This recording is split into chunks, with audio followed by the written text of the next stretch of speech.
മൂകം കരോതി വാചാലം പങ്കും ലംഘയത്തെ ഗിരിം യത്കൃപാത്തമഹം വന്ദേ പരമാനന്ദമാധവം. നാരായണീയം 17ാമത്തെ ദശകത്തിൽ 2ഉം 3ഉം ശ്ലോകങ്ങളുടെ അർത്ഥം പറയാം. അർത്ഥം പറയണത് കിഴക്കേപ്പാട്ട് വാര്യത്ത് ഭാരതി. 2ാമത്തെ ശ്ലോകം.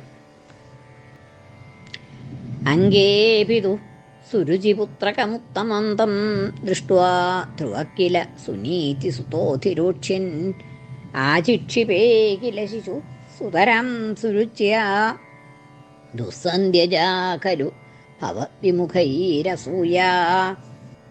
ധ്രുവൻ്റെ ചരിത്രമാണ് ഈ ദശകത്തിൽ പറയണത് എന്ന് ഇന്നലെ പറഞ്ഞു. താനപതന് സുനീതി, സുരുചി എന്നുള്ള 2 ഭാര്യമാരുണ്ടായിരുന്നു. സുരുചിയോടായിരുന്നു രാജാവിന് അധികം ഇഷ്ടം. അതിൽ സുനീതിയോടും അതിൻ്റെതായിട്ട് സുനീതിയുടെ പുത്രനായിട്ടുള്ള ഉത്തമനോടും അത്ര തന്നെ താല്പര്യം ഉണ്ടായിരുന്നില്ല. സുനീതിയോട് താല്പര്യം തീരെ ഉണ്ടായിരുന്നില്ല. പുത്രനോടും വലിയ അന്യൻ്റെ സുരുചിയുടെ ഉത്തമനോടുള്ളതായ താല്പര്യം അപ്പോൾ ധ്രുവനോടും ഉണ്ടായിരുന്നില്ല എന്നാണ് പറയണത്. അപ്പോൾ അതിൽ അങ്കേ പിതുഹു, പിതാവിൻ്റെ മടിയിൽ, അങ്കേ മടിയിൽ, ഇത് അച്ഛൻ്റെ മടിയിൽ, അതായത് താനവാദ രാജാവിൻ്റെ മടിയിൽ അങ്കേ പിതു സുരുചിപുത്രകം ഉത്തമം തം, സുരുചിപുത്രനായിട്ടുള്ള ഈ ക എന്നുള്ള പ്രത്യേകം ചേർക്കുക. ബാലൻ, ബാലകൻ എന്നൊക്കെ ഉണ്ടല്ലോ. അത് കുറച്ചും കൂടിയും ആ സ്നേഹം അധികമുള്ളപ്പോൾ ആണ് ഈ പ്രത്യേകം കൂടുതൽ ചേർക്കൽ. അങ്ങനെ ഉണ്ട് ഒരു ഭാഗം, സ്നേഹം ഉണ്ടാവുമ്പോൾ ചേർക്കുക എന്നുണ്ട്. അപ്പോൾ സുരുചിപുത്രനായിട്ടുള്ള ആ സുരുചിപുത്രനോടുള്ള വാത്സല്യം കൂടുതൽ ആണ് ഈ പുത്രകം എന്നുള്ളതുകൊണ്ട് സൂചിപ്പിക്കണത്. അപ്പം അങ്ങനെ ആ സുരുചിയുടെ പുത്രനായിട്ടുള്ള ഉത്തമനെ അങ്കേ, അമ്മയുടെ അച്ഛൻ്റെ മടിയിൽ ഇരിക്കുന്നത് കണ്ടു. രാജാവാണ്, രാജസിംഹാസനത്തിൽ അച്ഛൻ ഇരിക്കുന്നുണ്ട്. അച്ഛൻ്റെ മടിയിൽ മകനായിട്ടുള്ള ഉത്തമൻ ഇരിക്കുന്നുണ്ട്. ആ ഉത്തമനെ അച്ഛൻ്റെ മടിയിൽ കണ്ടപ്പോൾ പുത്രനായിട്ടുള്ള ദൃഷ്ടുവാ, കണ്ടിട്ട്, അങ്കേപിതു സുരുചിപുത്രകം ഉത്തമം തം ദൃഷ്ടുവാ, ആ അച്ഛൻ്റെ മടിയിൽ, രണ്ടാളുടെ അച്ഛൻ ഒന്നാണല്ലോ, 2 അമ്മമാരാണെന്നേ ഉള്ളൂ. പക്ഷെ അങ്ങനെ ആ സുനീതിയുടെ മകനായിട്ടുള്ള ഉത്തമൻ, ഏകദേശം പ്രായമൊന്നും വലിയ വ്യത്യാസമില്ല. അപ്പോൾ അങ്ങനെ കണ്ടപ്പോൾ അച്ഛൻ്റെ മടിയിലിരിക്കുന്നു കണ്ടു ഉത്തമനെ. അപ്പോൾ അത് കണ്ടിട്ട് ദൃഷ്ടുവാ ധ്രുവക്കില സുനീതി സുതഃ അധിരോക്ഷ്യൻ, ദൃഷ്ടുവാ അത് കണ്ടിട്ട് ധ്രുവക്കില ധ്രുവൻ അധിരോക്ഷ്യൻ. അപ്പോൾ മറ്റേ ആളെ മടിയിലിരിക്കുന്നത് കണ്ടപ്പോൾ ധ്രുവന് തോന്നി എനിക്കും അച്ഛൻ്റെ മടിയിലിരിക്കാലോ എന്ന് വിചാരിച്ച് അടുത്ത് ചെന്ന് മടിയിലേക്ക് കയറാനായിട്ട് തുടങ്ങും. ഈ സിംഹാസനത്തിലല്ലേ, ഇപ്പം ഇത്തിരി പൊക്കത്തിലൊക്കെയാണ്. അവിടെ ചെന്ന് അരികിൽ ചെന്നിട്ട് അച്ഛൻ്റെ മടിയിലേക്ക് കയറാനായിട്ട് ഇങ്ങനെ ആഗ്രഹിച്ചും കൊണ്ട് അവിടെ അടുത്ത് നിന്നു, കയറാനായിട്ട് കാലും പൊക്കി നിന്നു. അപ്പോൾ അധിരോക്ഷ്യൻ കയറാൻ ആഗ്രഹിക്കുന്നവരായിട്ട്, അധിരോക്ഷ്യൻ കയറുവാനായി ആഗ്രഹിക്കുന്നവനായിട്ട്, അധിരോക്ഷ്യൻ ധ്രുവക്കില സുനീതി സുധ, സുനീതിയുടെ പുത്രനായ ധ്രുവൻ അധിരോക്ഷ്യൻ ഈ മടിയിൽ കയറാൻ ആഗ്രഹിക്കുന്നവനായിട്ട് അവിടെ അടുത്ത് നിന്നു. അപ്പം എന്തുണ്ടായി? ആചിക്ഷിപേ കില ശിശു സുതരാം സുരുച്യ, ആചിക്ഷിപേ കില ശിശു, ഇവന് ശിശു തന്നെയാണ്. മറ്റേയാളും പുത്രകൻ എന്ന് പറഞ്ഞു കുട്ടി തന്നെയാണ്. ഇയാളും അതെ, ധ്രുവനും അതെ, ശിശു തന്നെയാണ്. ശിശുപ്രായം മാറിയിട്ടൊന്നുമില്ല, 5 വയസ്സായിട്ടില്ല എന്നാണ്. 5 വയസ്സായ കുട്ടി എന്നാണ് പിന്നെ പറയണത്. അപ്പോൾ അങ്ങനെ ആ 5 വയസ്സായ ശിശു അച്ഛൻ്റെ മടിയിൽ കയറാനുള്ള മോഹത്തോടു കൂടി അടുത്ത് നിന്നപ്പോൾ ആക്ഷേപിക്കപ്പെട്ടു, അല്ലാണ്ട് ഇങ്ങോട്ട് ശകാരിച്ചു. ആരാണ് ശകാരിച്ചത്? ആചിക്ഷിപേ കില ശിശുവായ അവൻ ശകാരിക്കപ്പെട്ടു, വല്ലാണ്ട് ചീത്ത പറഞ്ഞു. ആര്? സുനീതി. ആചിക്ഷിപേ കില ശിശു സുതരാം സുരുച്യ, സുതരാം വളരെയധികം വല്ലാണ്ട് അങ്ങോട്ട് ചീത്ത പറഞ്ഞു. ആര്? സുരുചിയാൽ ആക്ഷേപിക്കപ്പെട്ടു. അവിടെ കർമ്മണി പ്രയോഗം എന്ന് പറയും. ആക്ഷേപിച്ചു എന്നുള്ളതിന് പകരം സുരുചിയാൽ ആക്ഷേപിക്കപ്പെട്ടു എന്നാണ്.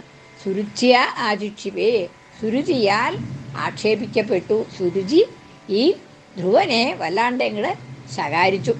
അപ്പോൾ ഇത് കണ്ടപ്പോഴോ ആശിക്ഷിപേകില ശിശു സുതരാം സുരുച്യ ദുസ്സന്ധ്യജാ ഖലു ഭവദ്വിമുഖൈ അസൂയ. കവി പറയാണ്, അതിലൊരു അത്ഭുതമൊന്നുമില്ല.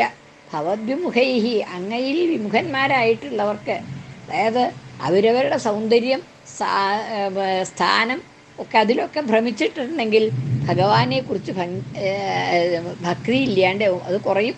അപ്പം അങ്ങനെയുള്ളവർക്ക് അവർക്ക് അസൂയ, ബാക്കിയുള്ളവരോടുള്ള ദേഷ്യം ഒക്കെ കൂടും എന്നാണ്. ദുസ്സന്ധ്യജ, ഉപേക്ഷിക്കാൻ വയ്യാത്തതാണ്, സന്ധ്യജിക്കാൻ വയ്യാത്തതാണ്, പ്രയാസമായിട്ടുള്ളതാണ് അവർക്ക്. ഇതൊക്കെ അസൂയ, ക്രോധം എന്നുള്ള ദോഷങ്ങളൊക്കെ, രാജസമായിട്ടുള്ള ഈ ഗുണങ്ങളൊക്കെ ഉപേക്ഷിക്കാൻ വയ്യ. സാത്വികമായിട്ടുള്ള ഗുണങ്ങളുള്ളവർക്കേ ഭക്തിയൊക്കെ ഉണ്ടാവുള്ളൂ, അതില്ലാത്തവർക്ക് ഭക്തി ഉണ്ടാവാൻ വിഷമാണ്. ദുസ്സന്ധ്യജ, ഒഴിവാക്കാൻ പ്രയാസമാണ്. എന്ത്? ഭവദ്വിമുഖൈ, അങ്ങയോട് വിമുഖന്മാരായിട്ടുള്ളവർക്ക്, ഭഗവാനിൽ ആഭിമുഖ്യമില്ലാത്തവർക്ക്, ഭഗവത് ഭക്തി ഇല്ലാത്തവർക്ക് ദുസ്സന്ധ്യജാ ഖലു, അത് അങ്ങനെയാണെന്ന് പ്രസിദ്ധമാണ്. ദുസ്സന്ധ്യജാ ഖലു ഭവദ്വിമുഖൈ അസൂയ, അസൂയ ഉപേക്ഷിക്കാൻ പറ്റില്ല. അതായത് അസൂയ എന്ന് പറഞ്ഞിട്ടുണ്ടെങ്കിൽ അതിൽ കോപം, ക്രോധം ഒക്കെ വീഴും. ആ അസൂയ അങ്ങയുടെ ഭക്തന്മാരല്ലെങ്കിൽ ഈ അസൂയ ഉപേക്ഷിക്കാൻ പ്രയാസമാണ് എന്ന് പറയുകയാണ്. അതാണ് ആ ശ്ലോകത്തിൻ്റെ അർത്ഥം. രണ്ടാമത്തെ ശ്ലോകം. ത്വന്മോഹിതേ പിതരി പശ്യതി ദാരവശ്യേ ദൂരം ദുരുക്തി നിഹത സഗതോ നിജാംബം സാപി സ്വകർമ്മഗതി സന്തരണായ പുംസം ത്വത്പാദമേവ ശരണം ശിശവേ ശശംസ. അപ്പോൾ കുട്ടി ഇങ്ങനെ നോക്കി നിൽക്കുകയാണ് അച്ഛൻ്റെ മടിയിൽ കയറാനായിട്ട്. അമ്മ അങ്ങോട്ട് വല്ലാണ്ട് അധിക്ഷേപിച്ചു. എന്താണ് അധിക്ഷേപിച്ചതെന്ന് ഇപ്പോൾ ഇവിടെ ഈ നാരായണീയത്തിൽ പറയണില്ല, പക്ഷെ മറ്റതിലൊക്കെ പറയുന്നുണ്ട്. അതായത് എൻ്റെ ഗർഭത്തിൽ വന്ന് ജനിച്ചാലേ അച്ഛൻ്റെ മടിയിൽ കയറാൻ പറ്റുള്ളൂ, നീ സുനീതിൻ്റെ മകനല്ലേ, അതുകൊണ്ട് അച്ഛൻ്റെ മടിയിലൊന്നും കയറാൻ പറ്റില്ല എന്നൊക്കെ അധിക്ഷേപിച്ചു എന്നാണ് ഭാഗവതത്തിൽ പറയണത്. ഏതായാലും അപ്പോൾ അങ്ങനെ ഇതൊക്കെ പറയുന്നത് കേട്ടു. അച്ഛനും കുട്ടിയെ മടിയിലേക്ക് ഇരുത്താൻ മോഹമൊക്കെ ഉണ്ട്, ഇല്ല. പക്ഷേ തൽക്കാലം അതുണ്ടായില്ല എന്നാണ്. എന്താണെന്ന് വെച്ചാൽ ഈ തൻ്റെ വളരെ പ്രിയപ്പെട്ട ഭാര്യയായിട്ടുള്ള സുരുചിയാണ് ഇങ്ങനെയൊക്കെ പറഞ്ഞിട്ടുള്ളത്. പിന്നെ ഇങ്ങനെ അതും ധിക്കരിച്ചും കൊണ്ട് അങ്ങോട്ട് ആയാൽ സുരുചിക്ക് അത് ഇഷ്ടാവുമോ? എനിക്ക് സുരുചിയെ ഉണ്ടാവാൻ മോഹമില്ല, ഉണ്ടാക്കണമെന്ന് മോഹമില്ല. അപ്പോൾ ആകെ മിണ്ടാണ്ടിരുന്നു എന്നാണ്. എന്താ അതിന് സുരുചി അങ്ങനെ ആ താല്പര്യം, കുട്ടിയോടുള്ള താല്പര്യത്തിൽ അധികമായിട്ട് ഭാര്യയോട് താല്പര്യം ഉണ്ടാവാൻ കാരണം എന്താ എന്ന് വെച്ചാൽ അവിടെ ത്വന്മോഹിതേ, അങ്ങ് തന്നെ മോഹിപ്പിച്ചു അച്ഛനെ എന്നാണ്. ഉത്താനപാദ രാജാവിന് ഒരു മോഹം ഉണ്ടാക്കി, അതായത് അവിദ്യ ഉണ്ടാക്കി, ഒരു ഭ്രമം ഉണ്ടാക്കി, എന്താ വേണ്ടത് നിശ്ചയില്ലേണ്ടേക്ക് എന്നാണ്. ത്വന്മോഹിതേ, അങ്ങയാൽ മോഹിപ്പിക്കപ്പെട്ടതായ പിതരി, പിതാവ്, അത് സതിസപ്തമിയാണ്. അങ്ങയുടെ മോഹിക്കപ്പെട്ടതായ പിതാവ് ഉത്താനപാദൻ ത്വന്മോഹിതേ പിതരി പശ്യതി ദാരവശ്യേ, ദാരവശ്യനായി തീർന്നിട്ട് പത്നിയിൽ ഭ്രമിച്ചുകൊണ്ട് ദാരങ്ങൾക്ക് അധീനയായി തീർന്നിട്ട് പത്നിക്ക് ദാരങ്ങൾ എന്ന് പറഞ്ഞാൽ ദാരാഹ എന്നുള്ള പുല്ലിംഗമായിട്ടേ ബഹുവചനായിട്ടേ പ്രയോഗിക്കുള്ളൂ ആ ദാരശബ്ദം. ആ ദാരശബ്ദം പ്രയോഗിക്കുന്നത് ആ ക്രൗര്യം, ആ പൗരുഷം കുറച്ചും കൂടിയും കാണിക്കാൻ വേണ്ടിയിട്ടാണെന്നുണ്ട് ഒരു പക്ഷം. എന്തായാലും ദാരശബ്ദം ഏതായാലും പുല്ലിംഗമായിട്ടേ ബഹുവചനായിട്ടേ ഉള്ളൂ. അപ്പോൾ ആ ദാരങ്ങൾക്ക് വശജ്ഞതനായിട്ട് ഉത്താനപദൻ മിണ്ടാണ്ട് നോക്കി നിന്നേ ഉള്ളൂ, ഒന്നും മിണ്ടിയില്ല. കുട്ടിയെ മടിയിലിരുത്താൻ നോക്കിയില്ല എന്നാണ്. ത്വന്മോഹിതേ, അതിന് കാരണം അങ്ങ് ആ പിതാവിനെ മോഹിപ്പിച്ചു എന്നാണ് പറയുന്നത്. അങ്ങ് മോഹിപ്പിച്ചത് എന്തിനാണെന്ന് വെച്ചാൽ ഈ ഭക്തനായിട്ടുള്ള ആ ധ്രുവൻ, സാത്വിക പ്രകൃതിയായിട്ടുള്ള ഈ ധ്രുവൻ, ആ ധ്രുവന് തന്നെ തപസ് ചെയ്ത് തൻ്റെ അനുഗ്രഹം കൊടുക്കണം എന്ന് ഭഗവാനൊരു മോഹം ഉണ്ടായിരുന്നു. അപ്പോൾ ഇപ്പം മടിയിലിരുത്തിയിട്ടുണ്ടെങ്കിൽ അത് നടക്കില്ല. ഇപ്പം അധിക്ഷേപിച്ചു, അതങ്ങോട്ട് പോട്ടെ, സുനീതിയും പറയും, ഭഗവാനെ സ്തുതിച്ചോളൂ, ഭഗവാനെ ചിന്തിച്ചോളൂ എന്ന് പറയും. അപ്പോൾ അങ്ങനെ പറഞ്ഞിട്ടുണ്ടെങ്കിൽ അവൻ തപസ്സിനായിട്ട് വരുമ്പോൾ എനിക്ക് അനുഗ്രഹിക്കാൻ പറ്റും എന്നൊക്കെയുള്ള ഒരു വിചാരം കൊണ്ട് ഭഗവാൻ തന്നെ ഈ പിതാവിനെ അങ്ങോട്ട് മോഹിപ്പിച്ചതാണോ എന്ന് കവി പറയാണ്. ത്വന്മോഹിതേ, അങ്ങയാൽ മോഹിക്കപ്പെട്ടതായ ആ പിതാവ് ദാരവശ്യേ പശ്യതി, ദാരങ്ങൾക്ക് പത്നിക്ക് വശംബദ്ധനായിട്ട് അങ്ങനെ നോക്കി നിന്നേ ഉള്ളൂ. അപ്പോൾ ത്വന്മോഹിതേ പിതരി പശ്യതി ദാരവശ്യേ, ദൂരം ദുരുക്തിനിഹത, ദൂരം ദുരുക്തിനിഹത, ദുരുക്തിനിഹതനായിട്ട് ആ അമ്മയുടെ അത്യധികമായ ദുരുക്തികളെ കൊണ്ട്, സുരുചിയുടെ അത്യധികമായ ദുരുക്തികളെ കൊണ്ട് നിഹത പ്രഹരിക്കപ്പെട്ടതായ ആ ബാലൻ ദൂരം അത്യധികം പ്രഹരിക്കപ്പെട്ടു എന്നാണ് ആ ദൂരം എന്നുള്ളതിൻ്റെ അർത്ഥം. അല്ലെങ്കിൽ ദൂരത്തിൽ അമ്മയുടെ അടുത്തേക്ക് പോയി എന്നും അർത്ഥം എടുക്കാം. പക്ഷെ എനിക്കത് കുറച്ചും കൂടി ദൂരം ദുരുക്തി നിഹത എന്നുള്ളതുകൊണ്ട് ആ അത്യധികമായ ദുരുക്തികളെ കൊണ്ട്, ചീത്ത വാക്കുകളെ കൊണ്ട് നിഹതനായിട്ട് പ്രഹരിക്കപ്പെട്ട ആ ധ്രുവൻ ഗതോ നിജാംബാം തൻ്റെ അമ്മയുടെ അടുത്തേക്ക്, സുനീതിയുടെ അടുത്തേക്ക് പോയി എന്നാണ്. എന്നിട്ടോ സാഭി അവളാകട്ടെ, ആ സുനീതിയാകട്ടെ, സാഭി സ്വകർമ്മഗതി സന്തരണായ തൻ്റെ കർമ്മഗതി മാറ്റാനായിട്ട് എല്ലാവർക്കും, പുംസാം എല്ലാ മനുഷ്യർക്കും അവരവരുടെ കർമ്മങ്ങൾ കൊണ്ട് വന്നിട്ടുള്ളതായ ഗതി മാറ്റിക്കിട്ടണമെങ്കിൽ പാദമേവ ശരണം, അങ്ങയുടെ പാദം തന്നെയാണ് ശരണം എന്ന് ശിശവേ ശശംസ കുട്ടിയോട് പറഞ്ഞു, കുട്ടിയോട് ഉപദേശിച്ചു എന്ന ആ ശ്ലോകത്തിന് അർത്ഥം. ഒന്നും കൂടി 2 ശ്ലോകങ്ങളും ചെല്ലാം. അങ്കേപിതു സുരുചിപുത്രകമുത്തമന്തം ദൃഷ്ട്വാ ധ്രുവക്കില സുനീതിസുതോധിരോക്ഷ്യൻ ആചിക്ഷിപേ കില ശിശു സുതരം സുരുച്യ ദുസ്സന്ധ്യജാ ഖലു ഭവവിമുഖൈരസൂയ. കൃഷ്ണാർപ്പണം. മലയാള പരിഭാഷ. താതംഗമേരു സുരുചീസുതനുത്തമൻ താൻ കണ്ടു സുനീതിസുതനാം ധ്രുവനങ്ങടുത്തു.